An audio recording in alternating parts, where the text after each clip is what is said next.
오늘 우리 주신 하나님 말씀 이사야서 제 26장 10절에서 21절까지의 말씀입니다.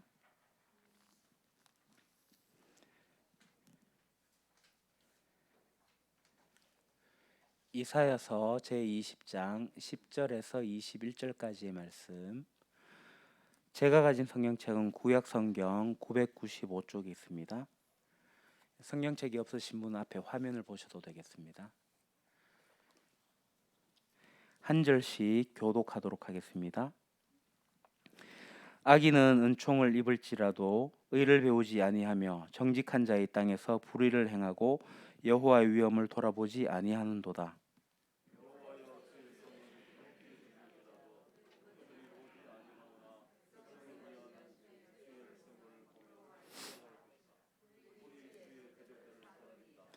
여호와여, 주께서 우리를 위하여 평강을 베푸시오리니 주께서 우리의 모든 일도 우리를 위하여 이루심이니이다.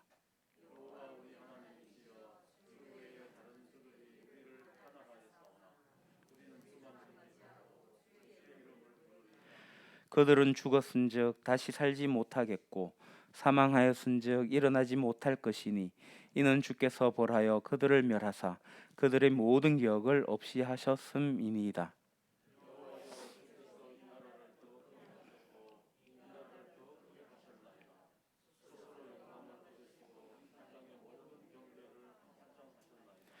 여호와여, 그들이 환난 중에 주를 앙모하여 싸우며 주의 징벌이 그들에게 임할 때에 그들이 간절히 주께 기도하였나이다.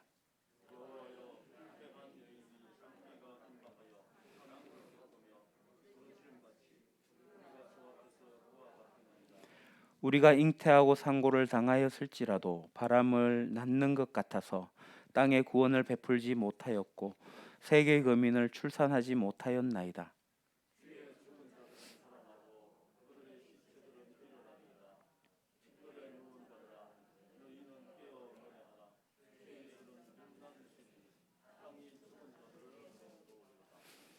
아멘. 지난주에 21절 말씀이 있군요. 20절, 21절 같이 봅시다. 20절, 21절 같이 읽겠습니다. 내 백성아 갈지어다. 내 밀실에 들어가서 내 문을 닫고 분노가 지나기까지 잠깐 숨을 지어다. 보라, 여호와께서 그의 처소에서 나오사 땅의 거민의 죄악을 벌하실 것이라. 땅이 그 위에 잦았던 피를 드러내고 그 살해당한 자를 다시는 덮지 아니하리라. 아멘. 지난주에 경고한 심지가 되려면 어떻게 해야 되는가? 그러니까 우리가 주님을 의지하는데 이 의지가 한결같아질 것이 어떻게 될 것인가에 대해서 나눴습니다. 그것을 우리는 좀 낯선 단어이긴 하지만 리추얼이라는 단어를 썼어요. 하나님 나라 백성으로서 이 하나님 나라를 중심으로 해서 늘 들여다보고 거기에 이제 설계하고 맞추는 방법, 그게 리추얼이라고 했습니다. 그러니까 주님을 의지하는 법으로 튜닝하는 것, 하나님의 말씀을 대하는 것, 거기에 대해서 말씀을 드렸는데요. 자, 그러면 그렇게 경고한 심지가 하나님의 자녀로서 어떤 일을 하게 될 것인가? 거기에 대해서 오늘 말씀을 좀 나눌까 합니다. 그러니까 우리가 신앙이라고 이야기하게 될 때 많은 사람들이 뭔가 많이 하는 거 그거라고 생각하는데, 성경은 우리가 뭔가를 많이 하는 것을 이야기하는 것이 아니라 그 관계를 잘 맺는 거라고 말씀을 드렸어요. 그러니까 하나님과의 관계, 자기 자신과의 관계, 이웃과의 관계, 세상과의 관계입니다. 오늘 이사야서의 이 본문 말씀에 따라 가지고 우리의 마인드, 우리의 사고, 우리 신념에 있어서 어떤 고백이 있어야 되는데, 이 고백이 기둥처럼 박혀 있게 될 때 우리가 견고한 심지가 될 수가 있는데요. 그래서 오늘 제목을 견고한 심지의 네 기둥, 고백 이렇게 붙였습니다. 첫 번째는 이겁니다. 이 땅의 유한함을 보고 그것을 따르지 않겠다라고 하는 것이 첫 번째 고백이고, 이게 기둥입니다. 10절에서 11절 말씀. 비록 주님께서 악인에게 은혜를 베푸셔도 악인들은 옳은 일을 하는 것을 배우려 하지 않습니다. 의인들이 사는 땅에서 살면서도 여전히 옳지 않는 일만 합니다. 주의 위엄 따위는 안중에도 두지 않습니다. 주님, 주께서 심판하시려고 팔을 높이 들어 올리셨으나 주의 대적은 그것을 모릅니다. 주께서 주의 백성을 얼마나 뜨겁게 사랑하시는지를 주의 대적에게 보여주셔서 그들로 부끄러움을 당하게 하여 주십시오. 주께서 예비하신 심판의 불로 그들을 없애주십시오. 아멘. 이 말씀은요, 우리가 살아가는데 저 사람이 악한데 왜 잘 되지? 하는 그런 사람이 있다라는 거예요. 그래서 그들의 형통이 있다. 근데 그들의 형통은 바로 일시적이다라고 오늘 말씀이 이야기하고 있습니다. 왜 일시적이에요? 하나님께서 이 악인들조차도 이게 하나님 앞으로 돌아오기를 바라시는 마음이 있습니다. 그러니까 주님의 은혜가, 하나님의 은혜가 이 악인들에게도 있다라는 거죠. 사실 우리는 그 하나님 은혜를 생각하면서 아니 하나님 왜 그런 일 하세요? 라고 이야기를 하지만 사실 우리가 악인이었고 그 은혜를 받은 사람들이 우리 아닙니까? 똑같이 여전히 하나님을 모르고 마음대로 이 세상을 살아가는 사람들을 향해서 하나님 은혜는 여전히 있습니다. 그러나 동시에 무엇이 있냐 하면은 하나님의 심판도 임박하다라는 거예요. 하나님의 은혜도 있고 하나님의 심판도 동시에 이 세상같이 가고 있는데 그걸 알았던 사람들은 하나님의 은혜로 나와가지고 하나님의 은혜에 머물러 있지만 그걸 알지 못하는 자들은 계속 배반을 하겠죠. 그런데 이것이 영원하지 않고 반드시 언젠가는 그 끝날이 있다라는 것입니다. 하나님의 은혜가 그때 종료가 되고 그 모든 시간들을 놓쳤던 사람들은 결국 심판을 받게 되겠죠. 그게 하나님께서 이 세상을 우리에게 바라보라라고 하시는 거예요. 악인들이 형통하고 있지만 그것은 일시적이다, 마지막이 있다라는 거예요. 오늘 많은 그리스도인들 가운데 이 세상에서 살면서 헷갈리는 게 있는데 그게 뭐냐면 우리가 우리 마음 가운데 그렇지 않다라는 거죠. 악인들이 왕성하고 악인들 막 번성하는 것들 보면서 때로는 그들이 부럽기도 하고 때로는 심지어 이게 두려워질 때도 있습니다. 여러분 안 그렇습니까? 여기서 악한 사람들이라는 게 꼭 어떤 나쁜 일을 해서가 악한 게 아니라 우리가 알지 못한 어떤 교묘함, 우리가 어떻게 설명할 수 없는 일들 같은 걸 통해 가지고 이 세상 가운데서 우위를 점하고 이 세상 가운데서 목소리를 막 내면서 하는 일들, 이 세계 곳곳에 비일비재하잖아요. 그런 가운데서 약한 자들이 막 희생을 당하고 하는 그런 일들이 있습니다. 근데 오늘 주님께서 우리에게 뭐라고 말씀하시냐면 그런 일이 있다라는 거예요. 그러나 그 일은 유한하다. 그거 정말 믿으라는 겁니다. 거기에 흔들리거나 두려워하거나 그것 때문에 내 인생이 밀리거나 말고 그 형통을 부러워하지도 말고 두려워하지도 말고 그것을 살아가겠다. 결단하라고 말씀을 하시는 거예요. 이게 우리 자신과의 관계에서 얼마나 중요한 거냐면은 우리가 이 기준을 놓치게 된다면 우리는 늘상 하나님 앞에 왔다가 또는 이 세상에 갔다가 왔다 갔다 하는 거예요. 내가 하나님 앞에 설 때는 이러다가 이 세상에 나가면은 저러다가 그러니까 어떤 두려움과 불안함 속에서 막 살아가다가 그걸 다시 왔다가 하는 이런 것들을 매일 소진하면서 살아간다라는 거죠. 그래서 주님 앞에 나와서 하나님 말씀대로 살아야지 하지만 세상에 나가서는 어떤 악인들의 모습들 때문에 무너지고 그 형통 때문에 때로는 속상하고 막 부러워하다가 두려워하다가 우리의 인생을 그렇게 소진한 패턴들이 그런 일들이 우리들에게 있다라는 거죠. 오늘 주님께서 이렇게 말씀하십니다. 견고한 심지로 사는 것은 그렇게 이 세상과 하나님 사이를 왔다 갔다 하는 삶이 아니라 이 유한 세상이 있다. 그러나 그것은 끝난다. 내가 그래서 이 세상을 따르지 않겠다라고 결단하고 하나님 앞에 서는 겁니다. 이 세상에서도 하나님 앞에 서서 바라보는 거라는 거죠. 이게 첫 번째 기둥입니다. 두 번째, 그럼 어디를 봐야 할 것인가? 우리가 계속 이야기하고 있는 하나님 나라를 추구하는 삶으로 살겠다라는 겁니다. 이게 이제 하나님과의 관계 속에서 나오는 거죠. 12절에서 15절을 보겠습니다. 주님, 주께서 우리에게 평화를 주실 것을 확신합니다. 우리가 성취한 모든 일은 모두 주께서 우리에게 하여 주신 것입니다. 주 우리의 하나님, 이제까지는 주님 말고 다른 권세자들이 우리를 다스렸습니다. 그러나 앞으로는 우리가 오직 주의 이름만을 기억하겠습니다. 주께서 그들을 벌하시어 멸망시키시고 그들을 모두 기억에서 사라지게 하셨으니 죽은 그들은 다시 살아나지 못하고 사망한 그들은 다시 일어나지 못할 것입니다. 주님, 주께서 이 민족을 큰 민족으로 만드셨습니다. 주께서 이 나라를 큰 나라로 만드셨습니다. 주께서 이 땅의 모든 경계를 확장하셨습니다. 이 일로 주께서는 영광을 받으셨습니다. 이 말씀에 나오는 이야기가 뭐냐면 이 13절에 나오는 이 얘기는 분명히 이 땅에 어떤 일들이 있다라는 거예요. 다른 권세자들, 이 다른 권세자들을 번역하면 다른 주님이에요. 이 땅 가운데 정말 우리가 믿고 있는 그 하나님이 아니라 다른 주님이 이 세상을 다스렸던, 깨어진 세상 가운데 왕노릇하는 일들이 있었다라는 거예요. 근데 어떻게 하셨다고요? 14절에 주님께서 그들의 다스림을 그렇게 되지 못하도록 멸망시키시고 하나님의 나라가 시작이 되었답니다.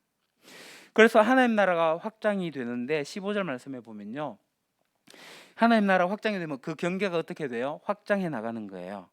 그 하나님의 나라는 확장하는 나라예요.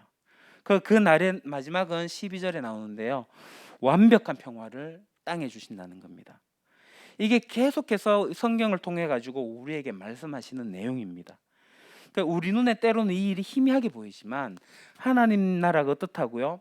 하나님 나라는 이미 시작이 되었고 그 경계는 지금 확장되고 있고 마침내 그 나라는 완성되어질 것이고 완전한 샬롬, 평화가 올 것이다. 이 주님이 말씀하고 있는 거예요. 이것과 우리 현실이 어떤 차이가 있는가, 어떤 관계가 있는가. 이런 말씀을 우리가 지속적으로 계속적으로 하나님 앞에서 들을 때마다 우리가 무엇을 하게 되냐면 하나님 앞에서 하나님 나라가 이미 임했다, 이 땅 가운데 왔다라고 하는 걸 고백하고 어떤 담대함과 용기 속에서 우리가 살아가게 된다는 거죠. 하나님 나라가 이미 시작되었구나. 주님의 나라가 이미 시작되었어. 그러니 내가 이 망한 세상 나라 가운데서 살아가지 않고 내가 이 세상 가운데서 헤매지 말고 내가 거기서 좌충우돌하면 막 흔들리지 않고 내가 하나님 나라의 삶이라고 하는 부분들을 날마다 내 삶을 들이면서 살아가자. 그렇게 결단을 하는 것이랍니다. 나는 지금 보이는 내 삶에, 그러니까 내 직장, 내 처한 어떤 일들 가운데서 두려움이 있고 장래에 대한 어떤 걱정들이 있기도 하고, 그럼에도 하나님 나라가 이미 시작되었기 때문에 그 속에서 내가 주님 때문에 담대할 수 있다. 주님 때문에 내가 용기 낼 수 있다. 주님께서 내 삶을 인도하신다. 나 그거 신뢰해. 라고 하는 이 고백이 우리의 삶 가운데 매일매일 지탱해 나간다라는 거예요. 여러분, 정말 그러한 신앙의 고백으로 우리의 삶을 이끌고 가고 계십니까? 아니면 아침에 눈 뜰 때마다 오늘 직장에서 어떻게 해야 되나? 내가 보기 싫은 저 직장 동료 저 어떻게 해야 되나? 내가 오늘 무슨 일을 겪어야 되지? 우리 집은 또 어떻게 해야 돼? 내 앞날은 어떻게 해야 되지? 왜 물가는 계속 오르지? 뭐 이런저런 걱정들, 또 걱정을 걱정하는 걱정들, 두려움을 두려워하는 일들, 이런 일들 가운데 내 시간을 쓰고 내 에너지 쓰고 내 생각, 이 모든 걸 쓰고 계십니까? 우리 하나님 나라는 우리 가운데 아무것도 없지만, 때론 세상 가운데 달라진 건 없지만, 이 말씀 가운데 내 삶 가운데 주님이 주시는 놀라운 담대한 용기, 그리고 안정감, 이런 것들을 누릴 수 있다고 주님께서 우리에게 말씀하고 계십니다. 우리가 하나님 앞에서 누릴 수 있는 것은 견고한 심지가 되는 과정에서 일어나는 일들이라는 거예요. 자, 세 번째입니다. 신앙의 아이러니 속에서도 믿음을 지키겠다. 16절에서 18절 보겠습니다. 그러나 주님, 주께서 그들을 징계하실 때에 주의 백성이 환난 가운데서 주님을 간절히 찾았습니다. 그들이 간절히 주님께 기도하였습니다. 마치 임신한 여인이 해산할 때가 닥쳐와서 고통 때문에 몸부림치며 소리 지르듯이 주님, 우리도 주님 앞에서 그렇게 괴로워하였습니다. 우리가 임신하여 상고를 치러서도 아무것도 낳지 못하였습니다. 우리는 이 땅에 구원을 베풀지 못하였고 이 땅에서 살 주민을 낳지도 못하였습니다. 좀 어렵습니다. 왜 어렵다라고 말씀을 드리냐면, 주님께서 이 땅 가운데 하나님 나라를 확장해 가실 때에 우리 가운데 완벽한 평화, 완전한 하나님의 은혜, 하나님의 보호라는 것들이 분명히 있습니다. 그것이 있습니다마는 분명히 이 깨어진 세상 속에서 이 악한 일들을 하는 가운데서 하나님의 백성이 때로는 희생당하기도 하고 고난을 당하기도 하고 순환을 겪기도 하는 일이 동시에 있다라고 오늘 본문이 이야기하는 거예요. 뭐라고 말씀하세요? 너무 어려움이 있을 때 그 환난 가운데 주님께 기도했어요. 주님께 기도했고 어느 정도로 힘드냐 하면요, 마치 임신한 여인이 해산할 때가 되어서 막 정신이 아득할 그 지경이 되어서 그 고통 가운데 몸부림치면서 하나님 앞에서 괴로워하면서 기도했다라는 거예요. 그래서 그 결과 18절 말씀을 보게 되면 이렇게 기도했으니까 반전이 일어나야 되잖아요. 그렇게 했더니 하나님께서 응답하셨다, 그렇게 했더니 하나님께서 회복하셨다라고 얘기해야 되는데 18절 말씀에 뭐라고 얘기하냐면, 그렇게 낳았지만 아무것도 낳지 못했다, 그렇게 했지만 이 땅에 구원을 베풀지 못하고 살 주민을 낳지 못하였다. 이 말이 뭐냐면, 하나님의 백성이 이 땅 가운데 살아갈 때 삶의 위기를 만나요. 난제들을 만나요. 그것이 환난과 고통을 넘어서기도 합니다. 실패하기까지도 해요. 그런 일이 있게 될 때에 이 이사야서에 나오는 말씀, 이사야가 예언을 하지 않습니까? 이런 예언을 한 이사야도 어떻게 돼요? 그의 말년에 나무톱으로 켜서 죽임을 당하는 일이 있었던 거예요. 우리가 아는 히브리스의 많은 믿음의 조상들이나 아니면 기독교 2000년 역사의 그 선배들을 보게 되면 주님을 따르는 많은 자들이 주님을 따르기 위해서 이 땅에서 왕노릇했다, 주님을 따르기 때문에 이 땅에서 성공했다 라고 하는 경우도 있었습니다만은, 그러나 반대로 주님을 위해서 이 땅에서 그 길을 가다가 더 많은 어려움을 겪었다, 그 현장에 있느라 자기의 가족들이 희생되었다, 그 일을 하느라 어떻게 보면 그 인생에서 수많은 실패, 어려움 끝에 회복되지 못하고 죽었다 라고 하는 일들이 있었다라는 거예요. 제가 서울에서 뮤지컬을 봤습니다. 더북 성경이 된 사람들. 그 롤라드의 이야기가 나와요. 그 캐톨릭이 중심이 되었던 곳에 성경을 번역하여서 하나님의 말씀을 읽히고자 했는데, 번역된 성경이 발각되면 바로 죽게 되는 그러한 상황 속에서 이 롤라드들은 하나님의 말씀을 아예 번역된 것으로 외워다니면서 성경이 되었던 사람들이에요. 그들이 화형에 당하는 위험을 감수하고서라도, 수많은 죽음 앞에 서더라도 그들이 했던 일은 하나님의 말씀을 증거하고 나타내는 일들이었어요. 그들이 죽었어요. 그들이 희생되었기 때문에 2000년 역사, 기독교 역사가 이렇게 오고 있는 것입니다. 바른 일을 하고 하나님 나라의 일을 하는데도 죽어요. 가족들이 희생되어요. 더 많은 어려움들이 와요. 실패하는 것 같아요. 이런 일을 만나게 될 때 많은 사람들은 그때 무신론자가 되기 쉽습니다. 하나님 어디 계시냐? 내가 이렇게까지 해봤는데, 내가 이렇게까지 기도해봤는데, 내가 이 어려움 속에 계시는데 왜 나에게만 이런 어려움을 겪게 하시는가? 지금 하나님 안 계신다, 하나님 안 계셔, 이렇게 이야기할 수 있다는 거예요.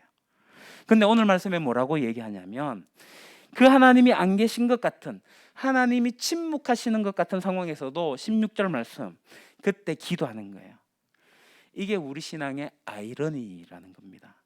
지독한 환난 가운데서도 우리가 주님을 찾고 기도하다가 때로 죽음을 맞이할 수도 있는 그 삶 속에서도 하나님은 살아계신다 라고 하는 것들을 내 삶 가운데 부인하지 않고 살아가는 삶, 그게 어떻게 보면 우리 모두가 갈 수 있는, 우리 모두가 경험할 수 있는 믿음의 경지인지는 잘 모르겠지만 우리의 믿음은 거기까지 이른다 라고 이야기하는 것입니다. 그래서 오늘 본문은 우리에게 이야기합니다. 때로 우리 인생이 이 세상의 시각으로 보면 우리가 살아갈 때 실패한 것 같아 보일지 몰라도 그것이 하나님의 실패는 아니라는 겁니다. 우리 인생의 실패와 하나님의 실패를 같이 놓을 수가 없다라는 거예요. 왜 그래요? 뒤이어 나오는 말씀 때문에 그래요. 우리가 이 땅에서 하나님을 믿고 하나님 때문에 우리가 어려움을 겪는다고 해서 그것이 우리 인생의 실패로 끝난다 하더라도 마치 못할 일을 할 것 같은 그런 삶이 아니라, 주님은 그 모든 일의 끝에 다른 반전을 우리에게 주시는 거예요. 그게 뭐냐면 바로 부활입니다. 19절 말씀 보겠습니다. 그러나 주의 백성들 가운데서 죽은 사람들이 다시 살아날 것이며 그들의 시체가 다시 일어날 것입니다. 무덤 속에서 잠자던 사람들이 깨어나서 즐겁게 소리칠 것입니다. 주님의 이슬은 생기를 불어넣는 이슬이므로 이슬을 먹으면 땅이 오래전에 죽은 사람들을 다시 내놓을 것입니다. 땅이 죽은 자들을 다시 내놓을 것입니다. 아멘. 여러분 놀랍지 않습니까? 이 부활이라는 것이 이 구약에 있어요. 이미 성경은 하나님 나라의 백성, 그 인생 가운데 마치 18절과 같이 그렇게 끝나는 상황이 된다 할지 있어요. 근데 주님께서 뭐라고 하세요? 이 주의 백성들 가운데, 죽은 자들 가운데 그렇게 죽음으로 끝나게 하지 않고 그들을 다시 부활의 생기 가운데로 불러내셔서 그들을 다시 일으켜 주신다고 약속을 하셨어요. 여러분, 이 말씀이 우리 가운데 어떤 결단을 얘기할까요? 우리가 우리 앞에 우리 앞날 우리 장래 일들이 겹겹이 지나가고 나이가 지나갈수록 들수록 우리가 느껴야 되는 어떤 두려움이라고 하는 실체가 뭐냐면 계속 모양을 바꿔가면서 우리에게 그런 일들이 있다라는 거예요. 그러니까 다시 말해가지고 예전에는 대학에만 가면 뭐 뭔가 인생이 다 풀릴 줄 알았어요. 전에 그랬습니다. 여러분 가운데 많은 사람들이 대학을 막상 가면은, 지금도 많은 사람들이 그렇지만 대학을 막상 가도, 대학을 졸업해도 또 다른 고민이 있어요. 취업에 대한 고민이 있고요, 결혼에 대한 고민이 있고요.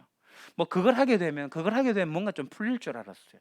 뭔가를 하게 되면 하지만 항상 이슈가 겹겹이 사이에 있었던 거예요. 요즘 우리 삶에 끝도 없는 많은 장애와 두려움과 어려움들이 우리 가운데 늘 있어요. 옵니다. 그리고 그 끝에는 결국 뭐냐 하면 죽음이 오겠죠.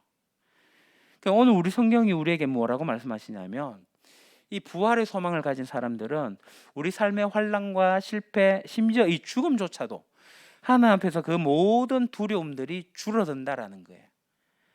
그래서 원래 죽음이라고 하는 것도 내 삶의 어떤 어려움과 위기라는 게 너무나도 커서 다르게 안 보였는데, 하나님 앞에서 이 부활에 대해서 눈을 뜨게 된다면 그 죽음이, 고통이, 괴로움이 줄어드는 그 경험을 하는 것, 그게 신앙이다. 그 부활의 소망이 우리에게 주는 힘이라는 것입니다. 자, 제가 여러분과 함께 네 가지를 나누었습니다. 네 가지가 뭐냐면, 우리가 하나님 앞에서 견고한 심지로 살아간다라고 얘기할 때 무엇을 하고 안 하고가 아니라 우리 마음 가운데, 우리 심령 가운데 지금 이야기했던 이 네 가지 기둥, 이 네 가지 기둥이 서 있는 거예요. 그러니까 우리 세상을 향해서 과감하게 용기 있게 얘기할 수 있죠. 이 세상이 지금 하고 있는 모든 것들에 대해서 이거 다 유한하다 라고 하는 것들을 인정하고 또 그것을 고백하고 선포하면서 우리의 삶을 재조정할 수가 있습니다. 두 번째는요, 우리 삶을 하나님 나라라고 하는 부분에서 내 삶의 방점을 두겠다, 그 가치를 두겠다 라고 하는 것으로 내 삶의 방향을 전환할 수가 있다는 거예요. 그러나 우리가 사는 게 쉽지가 않아요. 때로 우리의 이 무모한 것 같은 이 모험 끝에 내가 예기치 않은 환난도 있고 어려움들이 있고 우리 인생 가운데 그런 일들이 있다라는 거예요. 어떤 돌이킬 수 없는 커다란 아픔을 겪을 수도 있어요. 우리가 원치 않지만 내가 예기치 못한, 내가 제기할 수 없는 어떤 실패와 어려움들이 우리 삶 가운데 겪을 수가 있습니다. 마치 정말 잘난 양탄자가 있는데 거기에 불이 나가지고 구멍이 뻥 뚫어진 것 같은, 메꾸지 못한 그런 인생의 오점이 자기 인생에 남을 수도 있어요. 그러나 주님이 우리에게 뭐라고 말씀하시냐면, 그 모든 것들이 끝이 아니라 부활의 소망 가운데 주님께서 우리 인생을 반드시 재기시키시고 회복시키시고, 그리고 주님께서 우리 가운데 생기를 주시겠다라고 하는 것들로 내 인생을 하나님 앞에서, 그걸 나의 삶의 심지로 심고 살아가는 것, 그것이 오늘 주님께서 우리에게 오늘 약속하신 우리가 하나님 앞에 서야 할 자리, 서야 될 삶이라는 것입니다. 자, 이제 말씀 마무리하죠. 그럼 이제 우리가 어떻게 해야 하는가라는 부분입니다. 지금까지 얘기했던 부분들은 20절에서 21절 말씀이 결론적인 말씀인데요. 제가 읽어보겠습니다. 나의 백성아, 집으로 가서 방 안으로 들어가거라. 들어가서 문을 닫고 나의 진노가 풀릴 때까지 잠시 숨어 있으라. 주께서 그 처소에서 나오셔서 땅 위에 사는 사람들의 죄악을 벌하실 것이니 그때의 땅은 그 속에 스며든 피를 드러낼 것이며 살해당한 사람들을 더 이상 숨기지 않을 것이다. 오늘 말씀에 나오는 이 두 가지 이야기, 하나님 앞에 섰을 때 내가 하나님 앞에 내가 누구인가, 주님이 나를 부르시는 그 이야기, 그게 뭐냐면 바로 나의 백성아, 나의 백성 최준혁아, 나의 백성 배경원아, 나의 백성 누구야. 이 말씀을 여러분 듣고 있습니까? 우리가 지금같이 모든 것들이 불확실한 시대에서 내가 하나님 앞에 섰을 때 나의 백성아, 나의 백성 준혁아 하는 이 주의 말씀을 우리가 나의 정체성, 그리고 나의 삶에 나라고 하는 사람에 대한 정의, 나의 어떤 다른 모든 것들이, 내가 어느 직장을 다니고 또 내가 지금까지 어떤 경력을 쌓았고 난 지금 뭐 자산이 얼마나 모여 있고 이런 것들로 나를 말하는 것이 아니라 내가 하나님 앞에 섰을 때 나의 백성아 라고 하는 그 말씀 앞에 서는 것이 너무나도 중요하다는 겁니다. 근데 그것을 어디 가서 해야 되느냐? 오늘 말씀해 보면 방 안으로 들어가라. 우리가 주님을 의지할 때 우리에게 필요한 것, 오늘 말씀이 무엇이라고 얘기하냐면 방 안으로 들어가라. 우리가 하나님 앞에 방 안으로 들어가라. 이게 신약에서 골방으로 들어가라 라고 했습니다. 방 안으로 들어가면 어떤 일이 일어납니까? 21절 말씀처럼 주께서 처소에서 나오셔서 주님께서 일하시는 것을 볼 수 있는 곳, 주님이 일하시는 것을 볼 수 있는 그 신비한 지점, 그게 바로 우리가 하나님 앞에서 방 안으로 들어갈 때 주님을 만나고 주님과 독대할 수 있는 방 안으로 들어가는 그 자리에서 주님이 처소에서 문을 열고 나오셔서 주님이 일하시는 것을 볼 수 있다는 겁니다. 오늘 이 시대에 많은 그리스도인들이 어려울 때 방 안으로 들어가지 않고 광장으로 자꾸 나오려고 해요. 여러분, 우리가 하나님 앞에서 우리 자신을 정말 바르게 세우기 원하십니까? 다른 많은 것들과 사람들과 다른 방법들을 찾아가지 말고 우리가 하나님 앞에서 우리의 골방, 내 방의 문을 닫고 하나님 앞에 머물러 있어야 될 그 장소 가운데 있지 않다면 우리는 절대로 하나님께서 그 처소에서 나오셔가지고 지금도 일하시는 것을 보고 들을 수가 없습니다. 그렇기 때문에 늘 불안하고 두려워할 수밖에 없어요. 그냥 삶이 분주해질 수밖에 없어요. 난 도대체 어떻게 살아가고 있는지 헤맬 때가 많아요. 혹시 그런 삶 가운데 지금도 고민하고 계십니까? 내가 왜 이 세상을 이렇게 살아가나? 주님이 일하시는 것을 여러분 목도하고 계십니까? 여러분, 방 안에 가서 어떤 마음의 수련을 하자, 그거 아니에요. 어떤 것들이 필요한 게 아니라 우리는 정말 리추얼해야 되는 부분이 뭐냐면은 내 방의 문을 열고 들어가서 문을 닫고 주님 앞에 머물러 있는 것, 주 앞에서 독대하는 거야. 그래서 나의 하나님께서 나의 백성아 라고 하는 주님의 음성을 듣고, 그리고 주께서 나에게 보여주시는 놀라운 하나님의 나라와 그 비전들, 죽음조차도 부숴버리는 그 능력들, 그것을 경험하는 그 자리에 서 있지 않다면 우리는 하나님 앞에서 이 시대를 살아가는, 이 세상을 살아가는 힘을 잃게 될 겁니다. 말씀 맺겠습니다. 여러분, 견고한 심지가 되고 싶지 않습니까? 그 견고한 심지가 되는 것은 다른 무엇이 아니라 방 안으로 들어가는 겁니다. 여러분이 하나님 앞에서 독대해야 될 그 장소, 그 시간을 여러분이 확보하셔야 됩니다. 그리고 거기서 하나님의 말씀을 듣고 하나님 앞에서 기도하고 하나님 앞에 부르짖고, 하나님 내 눈 열어주셔서 주님의 나라 보게 해주십시오. 주님이 일하시는 것을, 주님이 오늘도 그 처소에 나오셔서 이 세상을 다스리는 것을 보게 해주십시오. 그 믿음, 그 담대함을 제게 부어주십시오. 그렇게 기도하는 것, 그것이 우리가 하나님 앞에서 우리 자신을 건강하게 바르게 세워가는 유일한 길입니다. 이것이 리추얼이 되기를 원합니다. 하나님의 일하심은 가장 먼저는 우리가 하나님 앞에서 방에 가서 나의 백성아 라고 하는 음성을 듣는 것, 내가 하나님 나라 백성이라는 사실을 정확하게 인식하는 것, 그리고 하나님 앞에 독대하게 될 때 하나님의 일하심을 보게 되는 것. 이 세상 가운데 우리가 기도할 것도 많고, 이 세상에 지진으로 인해서 정말 수많은 희생자들이 생긴 그것도 우리가 기도해야 될 부분이기도 하지만, 이 깨어지고 무너지고 안타까운 이 세상 가운데 우리가 해야 할 일은 가장 먼저는 방 안에서 하나님 앞에서 하나님 어떻게 할까요? 하나님 제가 할 수 있는 게 뭘까요? 그때 주신 하나님의 일하심이 나를 통해서 드러날 수 있기를 바랍니다. 기도하겠습니다. 하나님, 우리 이 세상을 살면서 참 많은 상황들을 경험하게 됩니다. 우리가 하나님 나라를 중심에 두지 못하니 이 세상 가운데서 이리저리 휘둘리며 좌충우돌하며 흔들리는 가운데서 매일 에너지를 소진하고 힘들게 살아갑니다. 그러나 우리가 그 속에서 하나님 은혜를 깨닫고 정말 하나님이 일하시는 놀라운 일들을 바라보며 주님께 기도하게 될 때에 하나님의 나라가 우리의 중심에 있어서 거기에 방점을 두고 거기에 가치를 두고 우리가 살아갈 수 있기를 원합니다.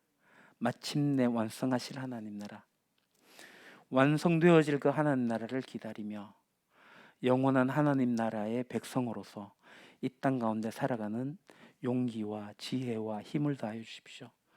그러기 위해서 먼저 하나님께서 하시는 나의 백성아, 나의 자녀 누구야, 내 사랑하는 자 누구야 하는 소리를 듣고 싶습니다. 방 안에서 골방에서 주님과 은밀히 만나 은밀한 가운데 역사하시는 주님을 목도하기를 원합니다. 주님이 일하심을 보게 하여 주십시오. 주님과 함께 동역하는 저희들 되게 하여 주십시오. 예수님의 이름으로 기도합니다. 아멘.